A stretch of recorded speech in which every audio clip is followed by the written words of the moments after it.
I remember when we beat Maryland. We went over there, played them at College Park. So the next day I was like anxious to read the Washington Post to show like, hey, Catholic University beats Maryland. It's not in the paper. And I remember asking our head coach, Ross Natoli, why aren't we in the paper beating Maryland? And he said, it's a racket, Cash. The home team has to call in the scores. And they were obviously embarrassed, and they didn't call it in. They didn't want to have it publicized. So it was one of those quiet victories. Catholic University was a school I never even visited. I was going to Tulane. But Bob Talbot was relentless. He kept calling me. He wound up getting his emotional hooks into me. And 2 weeks before my reporting to Tulane, I'm now pivoting and going to Catholic University.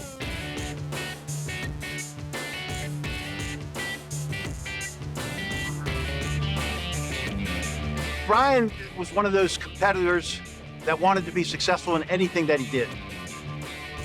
He played big in every way. Tremendous range, tremendous skills. He played fast in the field. He played fast on the bases.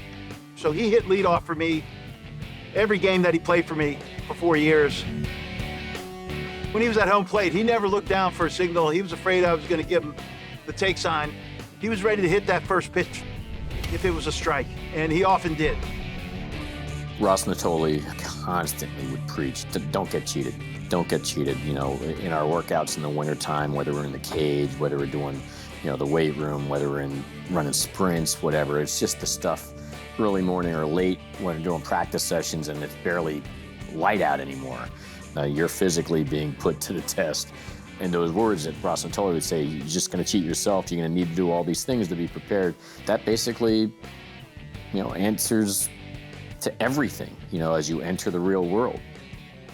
I think what Brian cared most about was being a good teammate, and he lived that every day.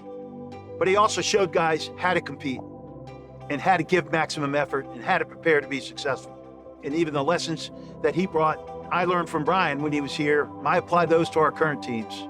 And really, simply, what does it take to prepare to be successful?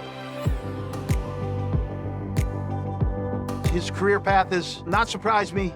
I knew he was going to be successful in anything he put his mind to. It wasn't something I aspired to be. I never thought it was something like I did an internship that I thought would be short-lived. Do it until I get a real job. And here I am still. And, you know, you never know. All of us here at Catholic U are so proud of Brian and so happy for the level of success he's achieved. He made an immediate impression upon me and made his mark in his 4 years here. Reality of life is, you know, you're going to have enough skills to deal with it and navigate it the best you possibly can, because you're going to deal with the ups and the downs, the successes and the failures, the heartbreaks, and I think Catholic University certainly did that for me and then some.